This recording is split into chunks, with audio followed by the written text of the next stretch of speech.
વ્રજ તો ન આવે ત્યાં સુધી સત્સંગ અધૂરો. વ્રજ આવે એટલે મધુરો. વ્રજ વિહાર. નવનીત પ્રિય શાસ્ત્રી. નવનીત પ્રિય શાસ્ત્રીએ કેટલા પ્રેમથી આ ગ્રંથ લખ્યો હશે કે રોજ એમની સુધી લેવાય છે. એ તો લીલામાં પહોંચી ગયા. એમણે પુષ્ટિપુલી નહીં લખ્યું, એમાં ભાગવત એમણે લખ્યું છે શૃંગારાત્મક આખું, સમજાય અને સમજાય એટલું શૃંગારાત્મક અને એટલા પ્રાસ બેસાડ્યા છે. હવે હું લઈ આવી હતી, નડિયાદ ગઈ હતી તો હવે મારી પાસે 3-4 ભાગવત હતા. ત્યારે આપણે ઠાકોરજી પુષ્ટ નહોતા કરાવેલા, તો કોકે કીધું કે વાંચવા દો, લઈ ગયા. પણ એ વાંચતા હશે એવું રાજી થયું. મેં વાંચી લીધું છે એટલે મારે જોઈતોય નથી અને મને કોઈ અબળખાઈ નથી, અફસોસય નથી કે લઈ ગયા. પણ જે લઈ ગયા છે ને એ વાંચજો મારા વાલા, અને તમારે વંચાઈ જાય ને તો બીજાને આપજો.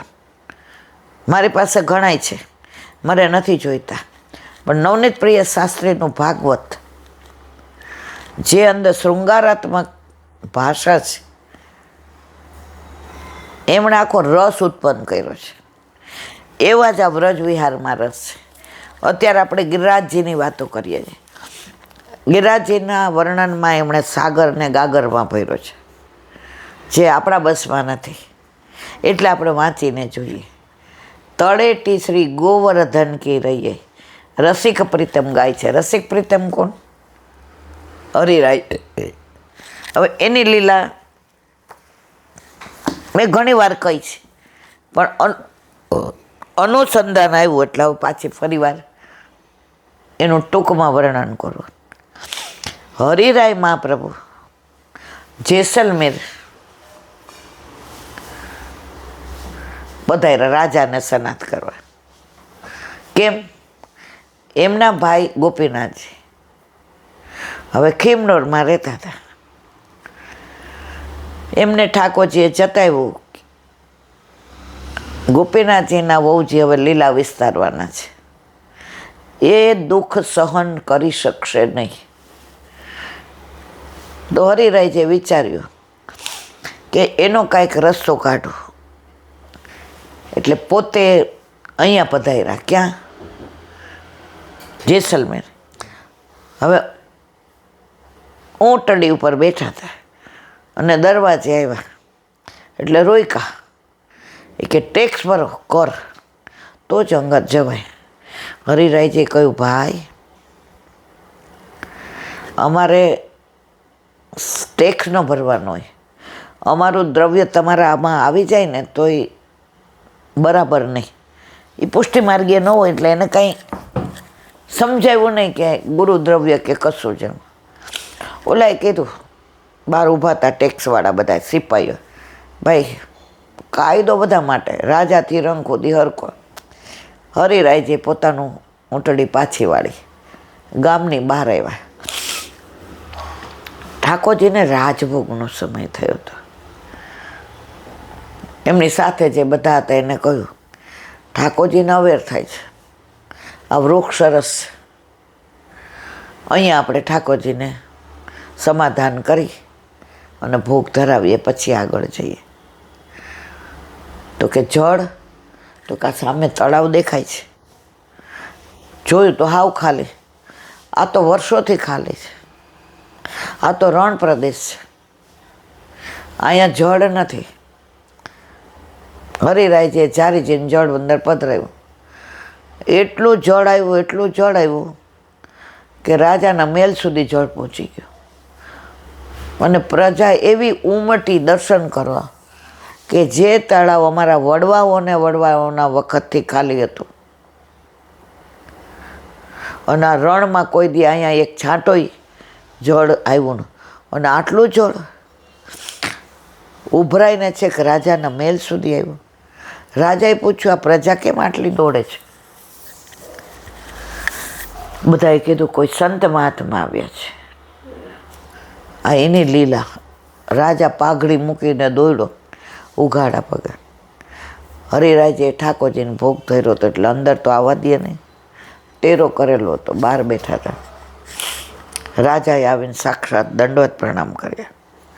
કયા રાજા? જેસલમેર, જે અત્યારે મેલ છે એ એના વંશજોનું છે. હરિરાયજીએ કીધું પધારો, અંદર પધારો. તો કે ના, અમે પહેલાં અંદર જ આવતા હતા, પણ તમારા સિપાહીઓએ રોક્યા કે કર ભર્યા વિના ન જવાય. ભૂલ થઈ ગઈ, ક્ષમા કરો. એક શરતે ક્ષમા કરો, તમે એને કાંઈ દંડ ન આપતા. એમણે એમની ફરજ બજાવી છે.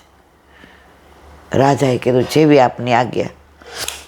સેવા પહોંચીને રાજાને સામૈયાને, બેન્ડ વાજાને, શહેનાઈને, મૃદંગને, ઝાંઝને, ભેરીને, ડફને, કળશને, ગુલાબજળના છંટકાવને, ચારે બાજુ આસોપાલવના તોરણોને, રસ્તામાં બધાય નાચતા ગાતા હરિરાયજીને પધરાવીને આવ્યા અને મેલમાં ઉતારો આપ્યો, જ્યાં અત્યારે હરિરાયજીના બેઠકજી છે. આખો બેલ એમના વંશજોએ વેચી નાખ્યો, હોટેલ કરી નાખી. પણ બેઠકજી જેવી બીજે લઈ જવા જાય ત્યાં અંદર કાં મધમાખીઓ આવે, કાં મકોડા આવી જાય. એ રાજાના વંશ છે, નક્કી કર્યું કે આખો મેલ ભલે વેચાય, આ બેઠકજી તો આજે નહીં, કાલે નહીં, ક્યારેય ખાલી કરાવીશ નહીં. અને પંચાયતમાં આજે પણ એ બેઠક હરિરાયજીના નામની છે. હવે હરિરાયજી ત્યાં રહ્યા. એમના ઠાકોરજી ભેગા લઈ આવ્યા હતા ગિરધારીજી. આમ હરિરાયજીના નિધિના ઠાકોરજી વિઠ્ઠલનાજી, સામનેજી સહિત, જે અત્યારે નાથદ્વારામાં ખેડાઈમાં સામે બિરાજે છે. આપણે બધાએ દર્શન કરીએ છીએ. હવે રોજ જે આનંદ કરે.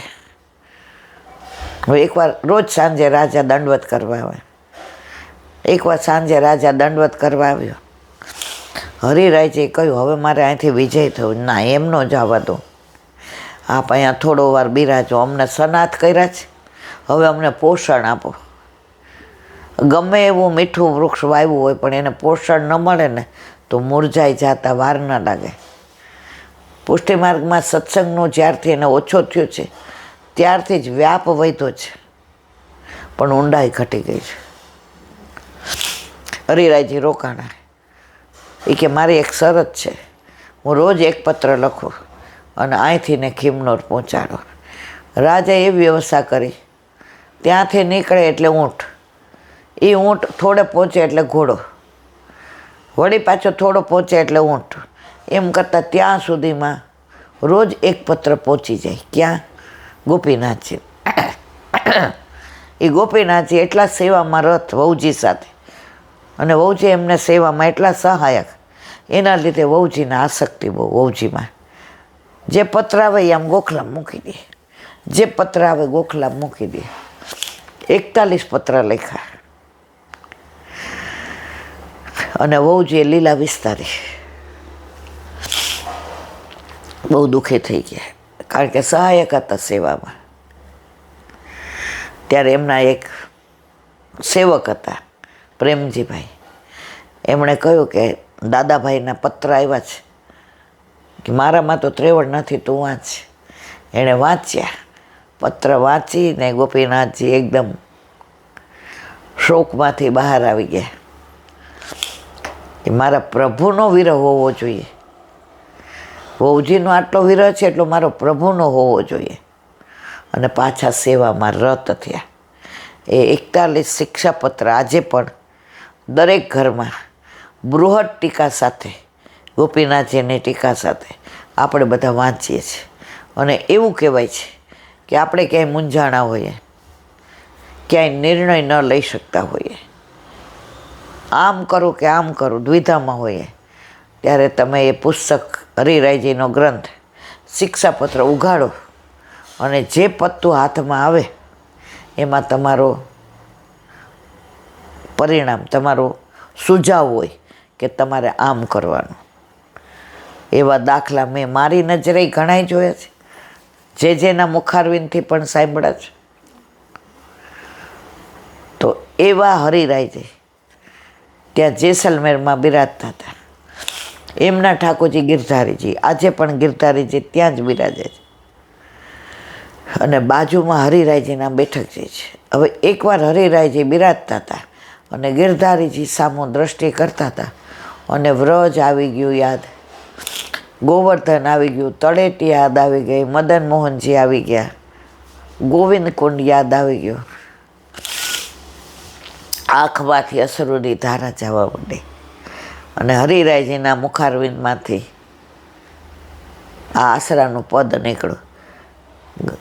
ગોવર્ધન કી રૈયે તળેટી શ્રી ગોવર્ધન કી રૈ તન પુલકિત વ્રજ રજ મેં લોટત ગોવિંદ. એની પહેલાં આવે છે મદન ગોપાલ સેવ્ય, આ છેલ્લી છે આ અનુસંધાન. તન પુલકિત વ્રજ રજ મેં લોટીએ ગોવિંદ કુંડ મેં રહીએ રસિક પ્રીતમ હિત ચિત્ત કી બાત શ્રી ગિરધારી જીસો કહીએ તળેટી શ્રી ગોવર્ધન કી ગોવર્ધન કી રહી. કીર્તન ગાયું છે ગોવર્ધન કી તળેટીનું. બિરાજે જ ક્યાં? જેસલમેરમાં. ગાય છે કોની સામે? ગિરધારીજીની સામે બેઠા છે બેઠકજીમાં. ઠાકોરજી આખું વ્રત ત્યાં ખડું કરી દીધું. ગોવર્ધન કી તળેટી આવી ગઈ ને, ગોવિંદ કુંડ આવી ગયો ને, ગિરધારીજી આવી ગયા. તો ગાઈએ ત્યારે આપણને એમ થાય કે આ ગોવર્ધન કી તળેટીમાં બેસીને ગાયું હશે. ના, જેસલમેરમાં બેઠકજીમાં ગાયું છે. મારા વાલા, એટલી બધી લીલાઓ છે, એમ થાય આ કહી દઉં કે આ કહી દઉં, પણ સમય પ્રમાણે રહીએ એમાં આનંદ. નદી બે કાંઠે વેચે તો જ સારી લાગે, પૂર આવે એ પાણી કામમાં આવે નહીં. બોલો વલ્લભાધીશ હરિરાય વાંગ મુક્તાવલી.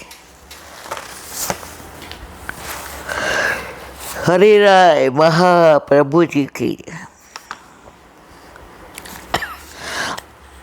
વિરહે ભાવના સ્પર્શ ક્લેશ વૃદ્ધિ કરો પત યત લીલોદયે તાપ ભાવાદ વિગુણ સોનું ભૂયતે. ગુજરાતી. વિરહમાં હું પ્રભુને સ્પર્શ કરું છું એવો વિચાર આવો એ પણ ક્લેશને વધારનારો થઈ પડે છે. અને જ્યારે પ્રભુની લીલાઓનો અનુભવ થવા માંડે ત્યારે તાપ તો રહેલો જ છે, તેથી ક્લેશ બમણો અનુભવાય છે. પ્રભુની લીલાનું અનુસંધાન માનસીમાં. એટલે જ વલ્લભે કહ્યું છે તનુ વિત્તજા. તનુ વિત્તજા રોજ કરો. તનુ એટલે શરીરથી, વિત્ત એટલે આપણા પૈસાથી, અને તન મન ધનથી સેવા કરો. તો એનું ફળ શું? માનસા સા પરામતા. તમે માનસીમાં પહોંચી જાઓ, પછી સતત તમે એમાં જ રહ્યો. તમે લૌકિક કોઈ વાતો તમારી કરતા હોય તો તમારું મન ત્યાં જ હોય, તમને બીજું કાંઈ યાદ જ ન આવે. તમને સ્પર્શ પણ ઠાકોરજીનો જ મળે, તમે અનુસંધાન પણ ઠાકોરજીનો જ આવે. આજે એક વૈષ્ણવ હતા તો કે ઠાકોરજીને ભોગ ધરાવ્યો. તો મારા દીકરાને પૂછ્યું આજ પ્રભુ ક્યાં પધારશે? એ કે આજે શિવરાત્રિ છે બા, એટલે ચકલેશ્વર મહાદેવ, માનસી ગંગા. એ બા કે હું થોડીક વાર એલા આમ છક્ક થઈ ગઈ કે વાત તો સાચી છે. શિવરાત્રિ હોય તો માનસી ગંગામાં વલ્લભ બિરાજે છે, અને ઠાકોરજી તો નિત્ય લીલા ત્યાં, નિત્ય નવતમ લીલા, શ્રુતિ ન પામે પાર. તો આજે કે અમારા ઠાકોરજી માનસી ગંગા, ચકલેશ્વર મહાદેવ ભોજન કરવા પધાર્યા છાક. એનો ભાવ કેવો સુંદર. આ ભાવ ક્યારે આવે ખબર છે મારા વાલા? જ્યારે તમે માનસી સુધી પહોંચવા માંડો. પહોંચ્યા નથી આપણા જેવા તો હજી ક્યારેય, આપણે તો હજી લાયકાત જ નથી. આપણે તો વ્રજમાં હોય તો ઘરને યાદ કરતા હોય.